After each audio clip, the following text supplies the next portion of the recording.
She stood at the edge of the balcony, her fingers pressed against the cold stone, as if trying to anchor herself to something solid, something that would not crumble beneath the weight of what she had just heard. Behind her, his voice still lingered in the air like smoke, each word a blade slowly turning in her chest. The wind carried the scent of jasmine and ash, and she could not tell if the trembling in her bones came from the cold or from the fear of understanding, at last, what it meant to be seen by someone who should have remained a shadow. The distance between them was nothing, and yet it felt like an abyss she could never cross. Before we dive into the story, leave your comment with a rating from 1 to 10 and tell us which city you're joining us from.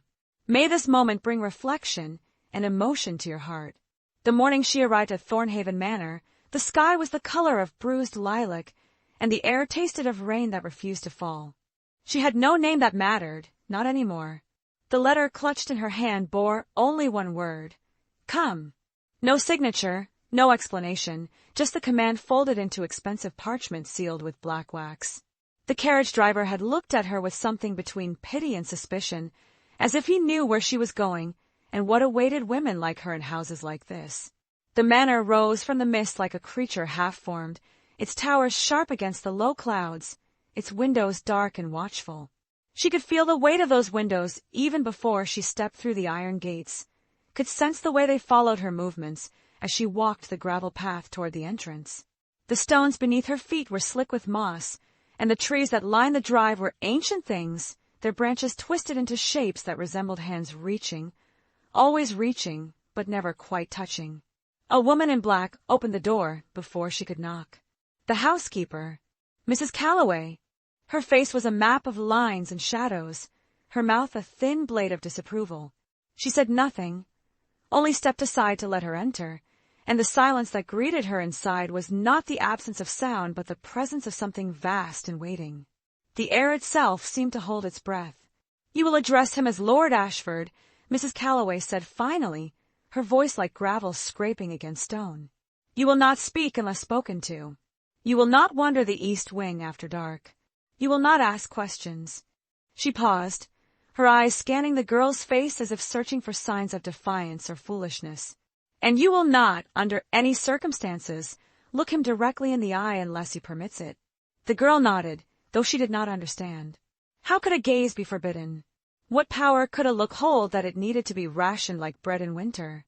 They climbed the stairs, and with each step the temperature seemed to drop. The walls were lined with portraits of women in white dresses, their faces pale and expressionless, their eyes following her ascent with a hunger she could not name. At the top of the stairs, a corridor stretched into darkness, and at its end, a door stood slightly ajar, golden light spilling through the crack like a promise or a trap. Mrs. Calloway stopped before that door and knocked twice.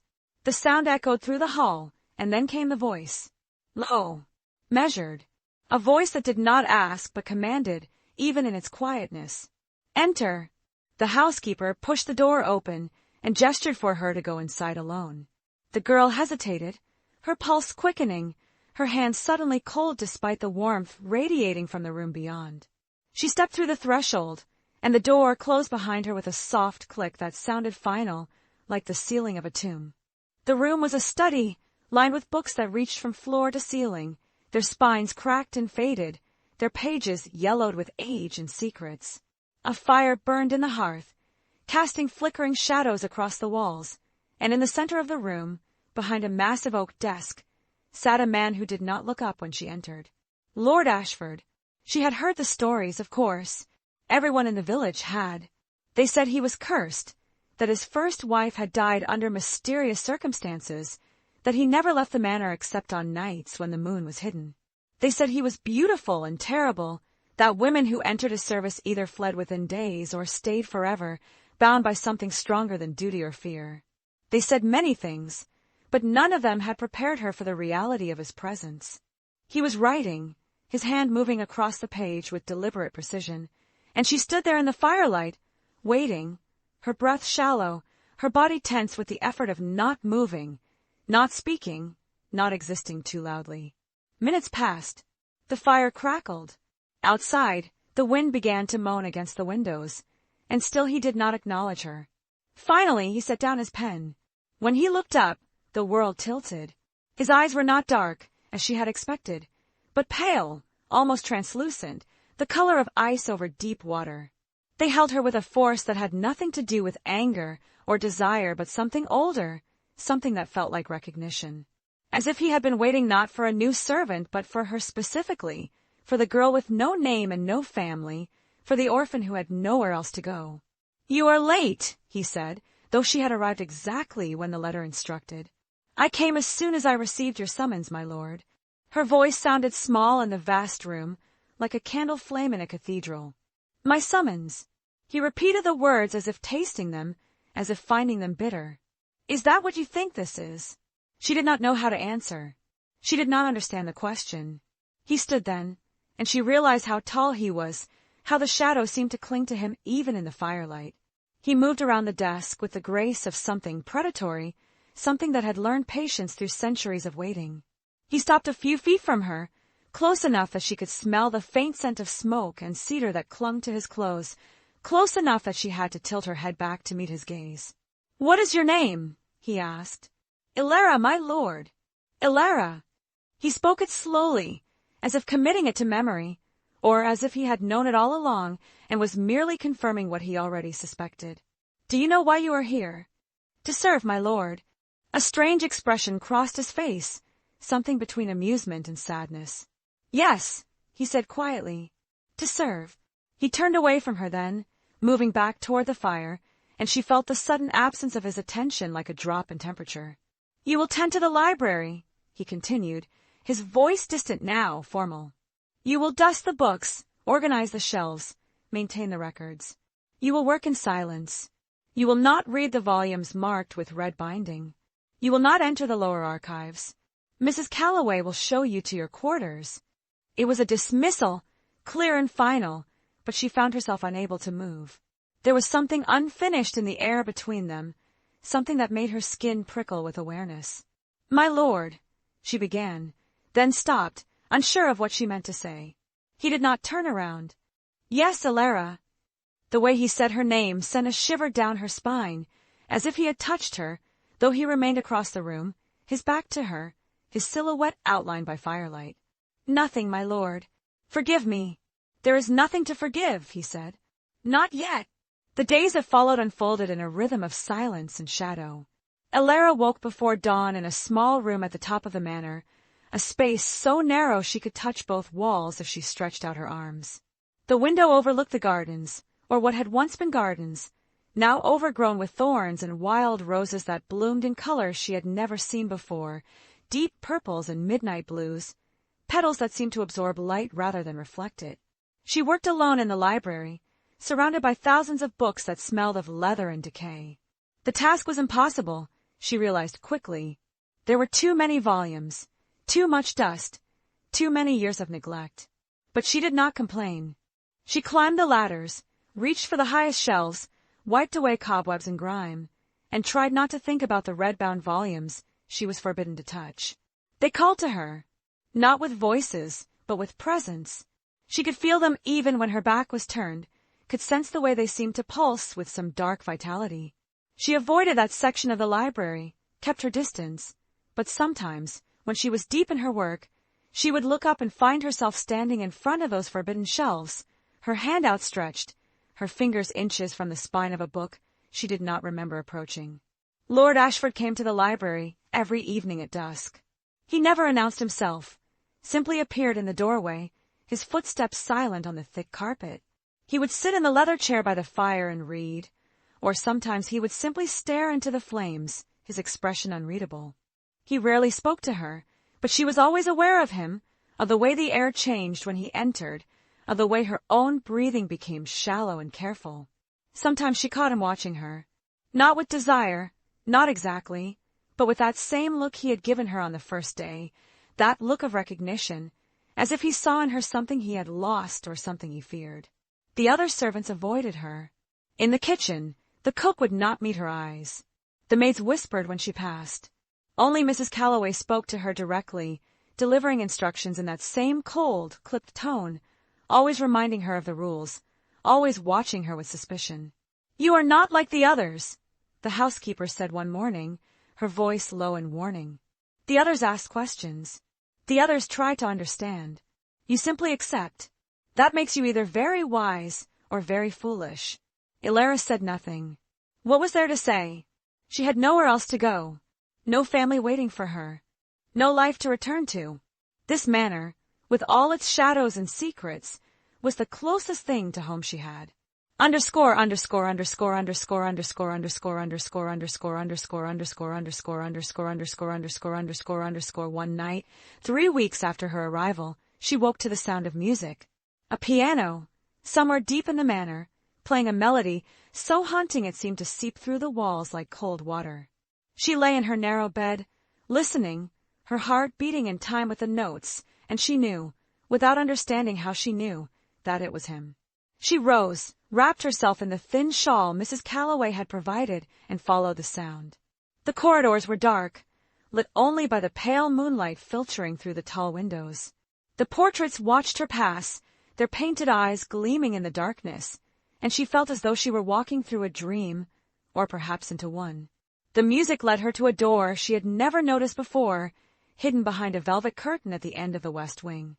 It stood open, revealing a spiral staircase that descended into blackness. The piano grew louder as she descended, each step bringing her closer to something she could not name but felt deep in her bones. At the bottom of the stairs was a ballroom, vast and empty, its floor covered in a fine layer of dust that sparkled in the candlelight. Chandeliers hung from the ceiling like frozen tears, and the walls were lined with mirrors that reflected nothing but shadows. Lord Ashford sat at the piano in the center of the room, his hands moving across the keys with a grace that seemed almost violent in its precision. He did not stop when she entered, did not acknowledge her presence, but she knew he was aware of her. She could feel his attention even as his eyes remained fixed on the keys. She stood in the doorway, transfixed, and watched him play. The music was not beautiful in any conventional sense. It was too dark for that, too full of longing and rage and something that felt like grief. It was the sound of a soul trying to escape a body, trying to break free of flesh and bone and memory. When the last note faded into silence, he finally looked at her. "You should not be here," he said, but there was no anger in his voice, only a terrible weariness. "I heard the music," she whispered. "I could not help but follow." "No," he said quietly. "I suppose you could not." He stood, moving away from the piano, and she saw that he was not dressed as he usually was. His shirt was open at the collar, his hair disheveled, and there was something raw in his expression, something unguarded. He looked, for the first time, almost human. "Do you know what this room is?" he asked, gesturing to the empty ballroom. She shook her head. "It is where I married her," he said. "My first wife, Catherine. The room has been closed for 7 years. No one comes here. No one except me." Ilara felt her throat tighten. She wanted to leave, to flee back up the stairs to the safety of her small room, but her feet would not move. Something held her there, something stronger than fear. "What happened to her?" she asked, though she knew she should not. He was silent for a long moment, his eyes fixed on one of the mirrors, as if he could see something in its depths that she could not. "She died," he said finally.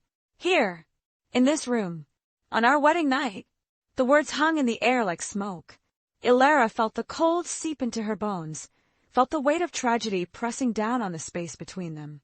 "They say I killed her," he continued, his voice emotionless, now flat. "They say I drained the life from her with my touch, that I am cursed, that any woman who loves me will suffer the same fate." He turned to look at her then, and his eyes were full of something she could not name. "Do you believe that, Ilara?" She should have said yes. She should have fled, but instead, she heard herself say, "I do not know what I believe, my lord." A bitter smile touched his lips. An honest answer. How rare. He moved toward her, and she forced herself to remain still, to not retreat even as every instinct screamed at her to run. He stopped inches from her, so close she could feel the heat radiating from his body, could see the fine lines around his eyes, the shadow of stubble on his jaw. "You are not afraid of me," he said, and it was not a question but an observation, tinged with something like wonder. "I am terrified," she admitted. "And yet you stay. I have nowhere else to go." He reached out then, slowly, giving her time to pull away, and touched her face with his fingertips. The contact was feather-light, barely there, but it sent a shock through her entire body. His skin was warm, not cold as she had expected, and his touch was gentle, almost reverent. "You should go," he whispered, but he did not lower his hand. "You should leave this place before it consumes you." "Will you let me?" she asked. His hand dropped. He stepped back, and the distance between them felt like an ocean. "I have never held anyone prisoner," he said. "They stay because they choose to, or because they have nowhere else to turn. You are free to leave whenever you wish." But she did not leave, not that night, and not in the nights that followed. The manor began to change around her, or perhaps she began to see it differently. The shadows no longer seemed menacing but familiar, the silence no longer oppressive but companionable. She found herself looking forward to the evenings when Lord Ashford would appear in the library, when they would exist in the same space without speaking, connected by nothing more than proximity and the crackling of the fire. Sometimes he would ask her to read to him. She would select a volume, something old and forgotten, and her voice would fill the space between them, bridging the distance he maintained so carefully. He never commented on her choices, never offered opinions, but she could tell when a passage moved him by the way his hands would still, by the way his breathing would change. Other times, he would tell her stories, not about himself, but about the manor, about the families who had lived here before him, about the women in the portraits. Each tale was tinged with sadness, with loss, as if the house itself were built on grief.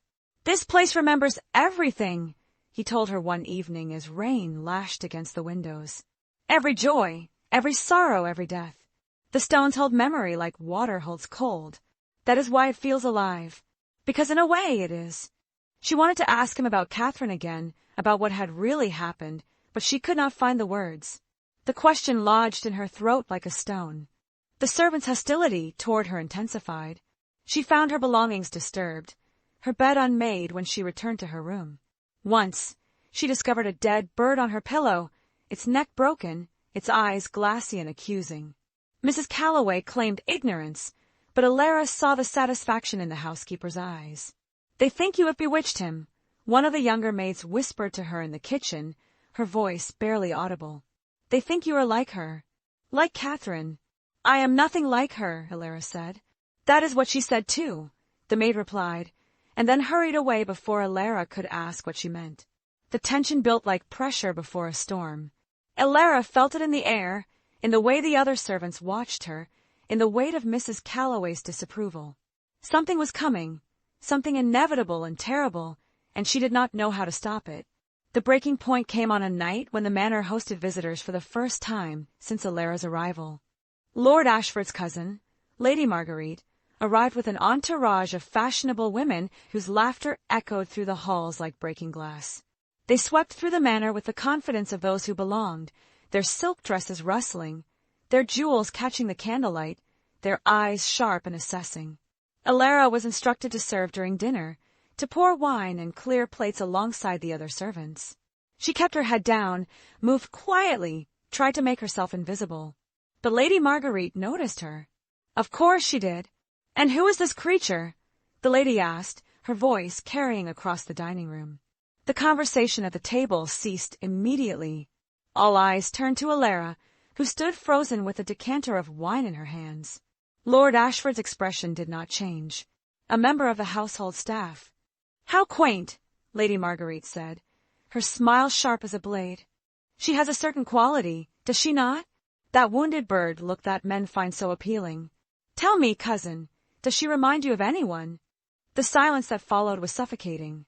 Alara could feel the weight of everyone's gaze, could sense the cruelty gathering in the air like storm clouds. "That is enough, Marguerite," Lord Ashford said quietly. "Is it?" The lady leaned back in her chair, studying Alara with cold calculation. "I only wonder if history intends to repeat itself. First Catherine, now this nameless girl. Do you collect them, cousin? These fragile things with nowhere else to go." One of the other women tittered. Mrs. Calloway, standing near the door, watched with barely concealed satisfaction. Alara felt her face burn, felt humiliation crawl over her skin like insects. She wanted to disappear, to dissolve into the shadows, but her feet remained rooted to the carpet. "Leave us," Lord Ashford said, his voice like ice. But he was not speaking to Lady Marguerite. He was speaking to Alara. She set down the decanter with trembling hands and fled the room. Behind her, she heard Lady Marguerite's laughter, heard the resumption of conversation, heard the casual cruelty of those who had never known powerlessness. She ran through the corridors, past the portraits with her judging eyes, up the stairs to her small room, and collapsed on her bed, her whole body shaking with shame and rage and something else she could not name. She did not cry. She had learned long ago that tears solved nothing, that vulnerability only invited more pain. Instead, she lay in the darkness and stared at the ceiling, listening to the sounds of the dinner party below, the music and laughter that seemed to mock her existence. Hours passed. The guests departed. The manor fell silent once more. Alara did not move.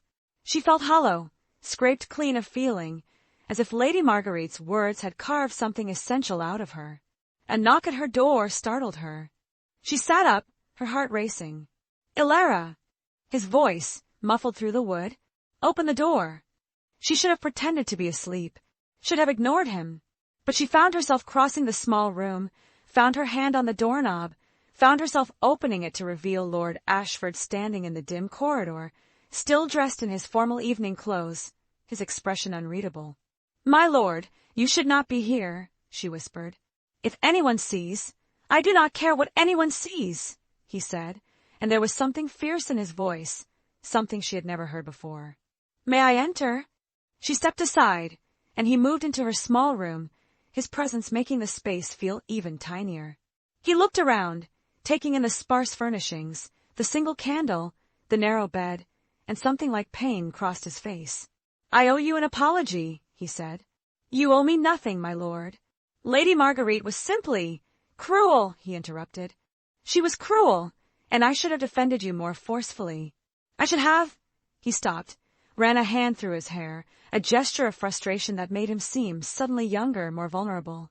"I have spent 7 years building walls around myself, convincing myself that distance was protection. But watching her humiliate you tonight, I realized that my silence is its own form of cruelty." Alara did not know what to say.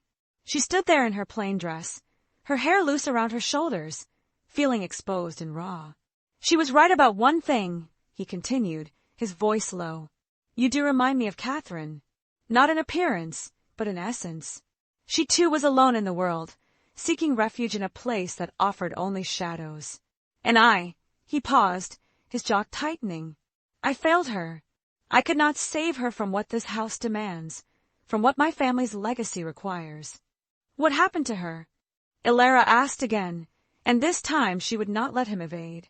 He was silent for a long moment, his eyes fixed on the candle flame. When he finally spoke, his voice was barely above a whisper. She was not strong enough to bear the weight of this place. The isolation, the darkness, the endless whispers of the servants, and the cruelty of society. She became ill, body and mind, and no physician could cure her. On our wedding night, as we danced in that ballroom, she simply collapsed. Her heart gave out, they said. But I know the truth. This house consumed her. My name consumed her. The expectations, the judgment, the loneliness, it killed her as surely as any poison. Alara felt tears prick her eyes, not for herself but for the woman she had never known, for the girl who had sought safety and found only more suffering. "I am not her," Alara said firmly. "I am not fragile. I have survived far worse than gossip and isolation. I do not need protection, my lord. I need—" She stopped, unsure how to finish the sentence. "What do you need?" he asked, and he took a step toward her, closing the distance between them. "I need to know that I matter," she whispered, "that I am not simply another ghost haunting these corridors, that my existence means something beyond servitude and silence." He reached out and cupped her face in his hands, and this time his touch was not tentative but certain, grounding. His eyes held hers, and in their pale depths she saw reflected not pity but recognition, not desire but understanding. "You matter," he said, "more than you know, more than I have allowed myself to admit." The days that followed were different. Lord Ashford no longer maintained his careful distance. He sought her out, not just in the library, but in the gardens, in the corridors, in the quiet spaces where they could speak without the weight of watching eyes. They talked about everything and nothing: books, music, the lives they might have lived if circumstance had been kinder. The servants noticed. Their whispers grew louder, their hostility more overt. Mrs. Calloway began to make veiled threats about propriety and consequences. But Elara found she no longer cared. For the first time in her life, she felt seen, truly seen, not as an orphan or a servant, but as herself, complete and whole. Lord Ashford showed her parts of the manor she had never known existed: a conservatory filled with night-blooming flowers, a tower room where he kept his most precious books, a hidden courtyard where moonlight pooled like silver water. Each space was a gift, a revelation, a piece of himself offered freely. "Why did you summon me here?" she asked him one evening as they walked through the overgrown gardens. "Of all the people you might have hired, why me?" He was quiet for a long moment, his hands clasped behind his back.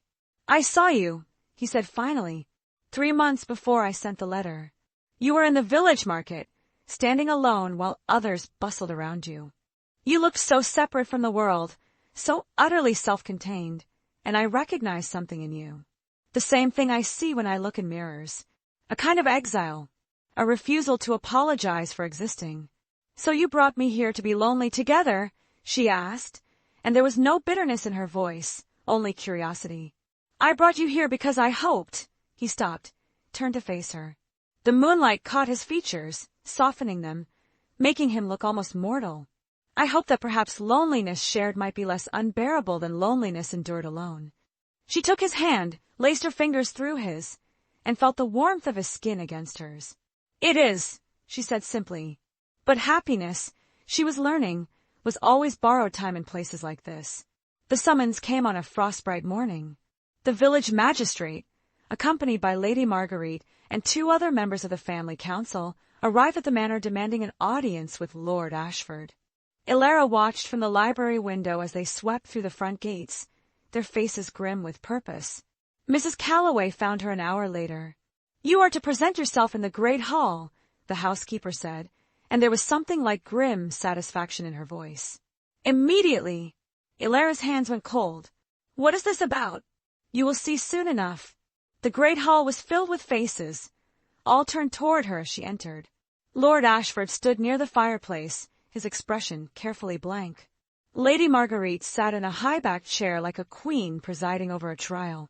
The magistrate held a sheaf of papers, and the servants lined the walls, witnesses to whatever judgment was about to be pronounced.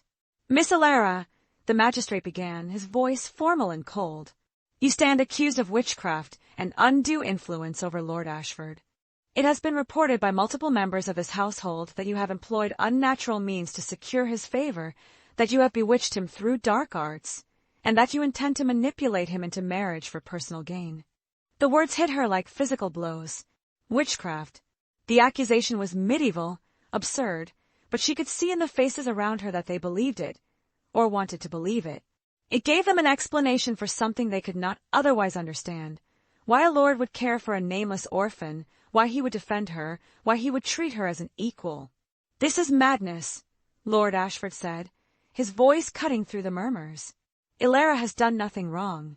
These accusations are baseless slander designed to protect you, cousin," Lady Marguerite interrupted smoothly.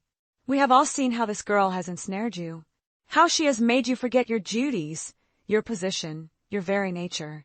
It is not your fault. She has worked her influence slowly like poison, but we can save you from repeating past mistakes. I am not Catherine." The words tore from Elara's throat before she could stop them. The hall fell silent. She felt every eye upon her, felt the weight of their judgment, their fear, their hatred. But she would not be silenced. "Not now. I have done nothing but serve this household faithfully. I have asked for nothing, demanded nothing, taken nothing that was not freely given. If Lord Ashford has shown me kindness, it is because he chose to, not because I compelled him." "Kindness!" Lady Marguerite laughed, the sound brittle and sharp. "He shows you more than kindness, girl. He spends hours alone with you. He defends you before his peers. He looks at you with the same doomed devotion he showed Catherine. And we all know how that ended." "Enough!" Lord Ashford's voice rang through the hall like thunder. He moved forward, placing himself between Alara and the assembly, his body a shield. I will not hear Catherine's name used as a weapon. She died because this family's cruelty broke her spirit, because people like you, he gestured toward Lady Marguerite, made her life unbearable with your constant surveillance and judgment. I failed to protect her then. I will not fail again. Then you admit you care for this girl? The magistrate asked. Lord Ashford turned to look at Alara, and in his eyes she saw everything. Apology, determination, fear, and something that might have been love, if love could exist in a place like this. Yes, he said quietly. I care for her. More than is wise. More than is safe. But there is no witchcraft here, only the simple truth that she has reminded me what it means to be human. Lady Marguerite rose from her chair, her face tight with anger. Then you leave us no choice. The family council has convened and reached a decision. This girl must be removed from the manor immediately. If you refuse, we will petition to have you declared unfit to manage the estate. Your isolation, your eccentricities, your fixation on the servant, all of it paints a picture of a man no longer capable of reason. You cannot, Lord Ashford began. We can and we will, Lady Marguerite said coldly, unless you agree to send her away. Tonight. Now. Let her go, cousin, or lose everything. The silence that followed was crushing. Alara felt her heart breaking, felt the inevitability of it settling over her like ash. She had been foolish to believe anything could be different, that someone like her could ever find peace in a place like this. Go, she said softly. Lord Ashford turned to her sharply. Let me go. They are right. My presence here endangers you. I will leave quietly. I will cause no further trouble. No, his voice was firm. I will not sacrifice you to appease them. Then you will lose everything you have spent 7 years protecting, she said, and she forced herself to meet his eyes, to let him see that she meant it. This house, your family's legacy, your position, all of it will crumble if you fight this. I am not worth that price. You are worth more than all of it combined, he said fiercely. Alara felt tears burning her eyes, but she would not let them fall. Not here. Not in front of these people who would see it as weakness. She turned to Lady Marguerite. I will leave tonight. I ask only for enough money to secure lodging until I can find new employment. You will have it, Lady Marguerite said, triumph evident in her voice. Mrs. Calloway will see to the arrangements. Lord Ashford grabbed Alara's arm, his grip desperate. Please, do not do this. We can fight them. We can. There is no fighting this, she said gently. You know that. This house devours everything soft, everything good. I will not let it devour you too. She pulled free from his grasp and walked from the hall, her back straight, her head high, though inside she felt as though she were shattering into 1,000 pieces. Behind her, she heard Lord Ashford's voice raised in fury, heard Lady Marguerite's cool responses, heard the servants' whispers rising like a tide. She packed her few belongings in the small cloth bag she had arrived with. The room that had become almost home now felt like a cell.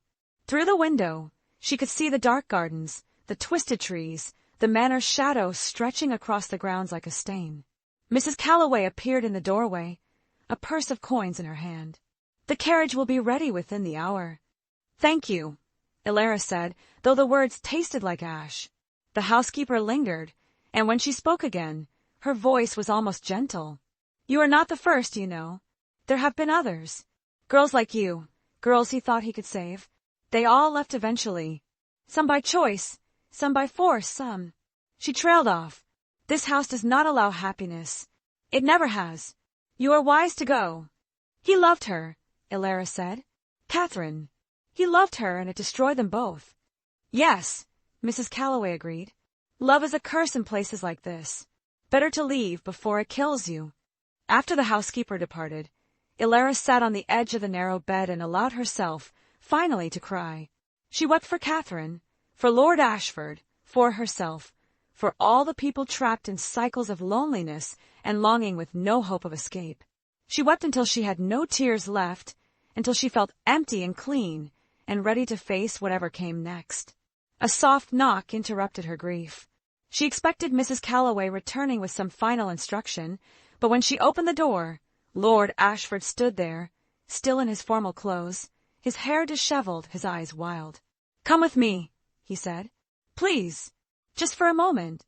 She should have refused, should have maintained the distance necessary for departure. But she could not deny him this, whatever it was. She followed him through the darkened corridors, down the spiral staircase, back to the abandoned ballroom where he had played piano that first night. The room was lit with hundreds of candles now, their flames reflecting in the mirrors, multiplying into infinity. In the center of the floor, he had cleared away the dust, revealing the polished wood beneath. "What is this?" she whispered. 7 years ago," he said. "I danced with Catherine in this room, and she died in my arms. Since then, this space has been a tomb, a monument to my failure. But I realize now that I have been mourning the wrong thing. I have been grieving her death instead of celebrating her life, punishing myself instead of honoring her memory." He extended his hand to Alara. "Dance with me. Just once. Let this room remember joy instead of sorrow. Let me remember that love, however brief, however doomed, is still worth the pain." She took his hand, and he pulled her close, and they moved together across the cleared floor. There was no music, only the sound of their breathing, the whisper of her skirt against the wood, the soft rustle of candle flames. He held her as if she were made of glass, as if she might shatter at any moment, and she let herself sink into his embrace, memorizing the feel of his arms around her, the warmth of his body, the scent of cedar and smoke that clung to him. "I could command them all to leave," he said quietly as they swayed.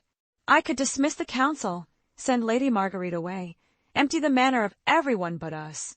"You could," she agreed. "And then what? Lock ourselves away from the world? Become shadows haunting our own lives? Perhaps that would be enough." "It would not," she said. "Eventually, we would resent each other. The isolation would poison what we have. You know this.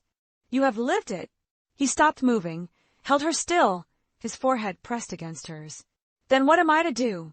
How am I to let you go?" "The same way I will let you go," she said, her voice breaking. "Knowing that some things are too precious to cage, too fragile to force. You said I reminded you what it means to be human. Let me give you this final gift. Let me walk away with my dignity intact, so you can remember me not as another tragedy, but as someone who chose her own path." The carriage came at midnight, its wheels crunching on the gravel drive. The servants gathered to watch her departure, their faces a mixture of relief and curiosity. Lady Marguerite observed from an upper window, her silhouette sharp against the light. Mrs. Calloway handed Alara the bag of coins and a sealed letter. "He asked me to give you this," the housekeeper said, "but told me to wait until you were on the road." Alara nodded, unable to speak. She looked back at the manor one last time, at the windows blazing with candlelight, at the towers reaching toward the sky. Somewhere inside, she knew, Lord Ashford was watching, though she could not see him. The carriage pulled away, and the manor receded into darkness behind her. Only when they had passed through the iron gates did Alara open the letter. His handwriting was elegant, precise, each word carefully chosen.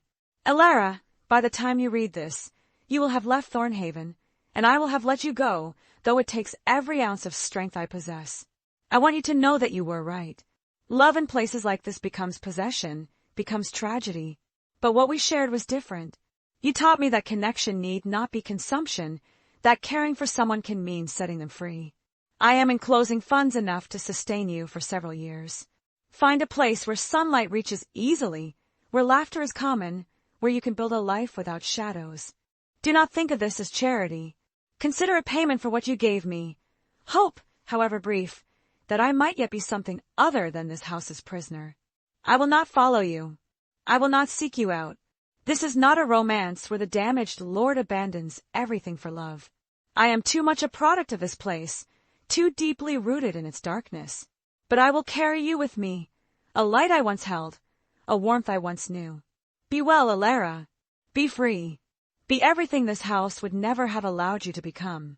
Yours in memory, Ashford. She folded the letter carefully and held it against her chest, feeling the weight of goodbye, the ache of endings. Through the carriage window, she watched the countryside roll past, fields bathed in moonlight, trees swaying in the wind, the world vast and open before her. She thought of Catherine, dancing in that ballroom, her heart giving out beneath the weight of expectation and loneliness. She thought of Lord Ashford, standing in his tower room, surrounded by books and shadows, choosing isolation over the risk of another loss. She thought of all the women in the portraits, their eyes following her through corridors, their stories untold, their grief immortalized in oil and canvas. And she understood, finally, that leaving was not defeat but survival, that some battles were won not through fighting but through walking away. The manor would continue to stand, dark and beautiful and deadly, consuming anyone foolish enough to believe they could change it. But she would not be among them. She would carry its lessons but not its curse, its memory but not its weight. The road stretched ahead, unknown and uncertain, but hers. And for the first time in her life, that was enough. Years later, in a coastal town where salt wind carried the smell of the sea and children played in streets that knew sunshine, Ilara would sometimes wake from dreams of candlelit ballrooms and pale eyes and music that sounded like grief. She had built a life for herself, modest but honest, quiet but content. She taught reading to the village children, tended a small garden, and watched the waves break against the shore each morning. She never married. Some said it was because she was too particular, others that she was too damaged. The truth, which she kept to herself, was that she had already given her heart away, had left it in a manor made of shadows and secrets, in the hands of a man who had loved her enough to let her go. Sometimes merchants passing through would bring news from the north. The manor still stood, they said. Lord Ashford had closed it off completely, living entirely alone, refusing all visitors. Lady Marguerite had tried to have him declared incompetent, but he had outmaneuvered her, secured his position, and retreated into solitude. Some said he had gone mad. Others said he had finally found peace. Ilara hoped for the latter, but suspected the former. On the anniversary of her departure, she would light a candle and place it in her window facing north, a small beacon sent across the miles. She did not know if he could see it, did not know if he even looked. But it comforted her to imagine that somewhere, in that vast manor, he might notice an unexpected light and remember the girl who had reminded him, for a brief time, what it meant to be human. The world continued its turning. Seasons changed. The past became memory, memory became story, story became myth. But some things, she knew, never truly ended. Love, however impossible, however doomed, left marks that time could not erase. It lived in the space between heartbeats, in the silence between words, in the distance between two souls reaching across darkness toward a light they could never quite touch. And that, perhaps, was enough. To have loved, to have been loved, to carry that warmth even in the coldest nights, that was more than many ever knew, more than she had ever expected. The sea whispered its eternal song against the shore. The candle burned in the window. And somewhere, across miles of moor and forest and shadow, another light might have answered, or perhaps it was only the moon reflecting off distant windows, only the stars burning cold in the northern sky. She would never know for certain. And somehow that uncertainty was its own kind of grace, the possibility held suspended, the question never quite answered, the ending that was also, always a beginning. If this story found a mirror in your soul, leave your comment and share. Sometimes, what hurts in us is what makes us most human.